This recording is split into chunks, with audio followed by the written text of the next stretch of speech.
નમસ્કાર દર્શક મિત્રો, બોટાદ દસ્તક ન્યૂઝમાં આપનું હાર્દિક સ્વાગત છે। હું છું એલડી મકવાણા। આપ જોઈ રહ્યા છો બોટાદ દસ્તક ન્યૂઝ। હવે પછીના સમાચાર વિગતવાર।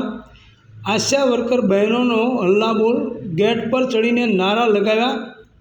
ઇન્સેન્ટિવ સિસ્ટમ બંધ કરો અને લઘુત્તમ વેતનની માગ। વડોદરા પાલિકા મુખ્ય ગેટ બંધ હોવાથી મહિલાઓ ઉગ્ર। વડોદરા મહાનગરપાલિકાની કચેરી ખાતે આશા વર્કર બહેનોએ આજે ઉગ્ર વિરોધ પ્રદર્શન કર્યું હતું। પોતાની વિવિધ માગણીઓ સાથે મોટી સંખ્યામાં મહિલાઓ એકઠી થઈ હતી અને પાલિકા વિરુદ્ધ રણચંડી બની હતી। પાલિકાએ મુખ્ય ગેટ બંધ કરી દેતા મહિલાઓ ગેટ પર ચડીને ઇન્સેન્ટિવ પ્રથા બંધ કરો અને સમાન કામ સમાન વેતનના નારા લગાવ્યા હતા। જ્યારે વિરોધ પ્રદર્શન ઉગ્ર બન્યું ત્યારે પાલિકા તંત્ર દ્વારા કચેરીનો મુખ્ય ગેટ બંધ કરી દેવામાં આવ્યો હતો, જેનાથી મહિલાઓ વધુ રોષે ભરાઈ હતી। મહિલાઓ ગેટ પર ચડીને પોતાનો વિરોધ પ્રગટ કરતી જોવા મળી હતી। આશા વર્કર બહેનોની આ રજૂઆતથી વડોદરા મહાનગરપાલિકામાં હડકંપ મચી ગયો છે। જો આગામી સમયમાં તેમની માગણીઓ સ્વીકારવામાં નહીં આવે તો વધુ ઉગ્ર આંદોલનની ચીમકી ઉચ્ચારી છે। ઇન્સેન્ટિવ પ્રથા બંધ કરો, સમાન કામ સમાન વેતન, શોષણ બંધ કરો।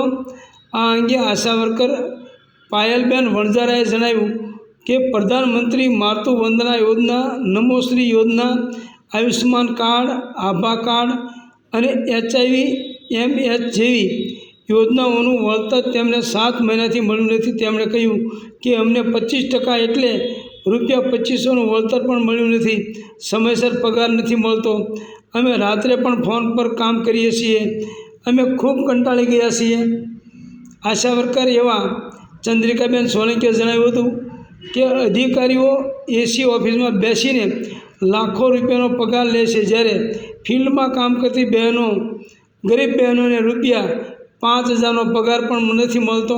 અમે લડીને ₹2500નો 50%નો પગાર વધારો મેળવ્યો, પરંતુ તે પણ 6 મહિનાથી મળ્યો નથી।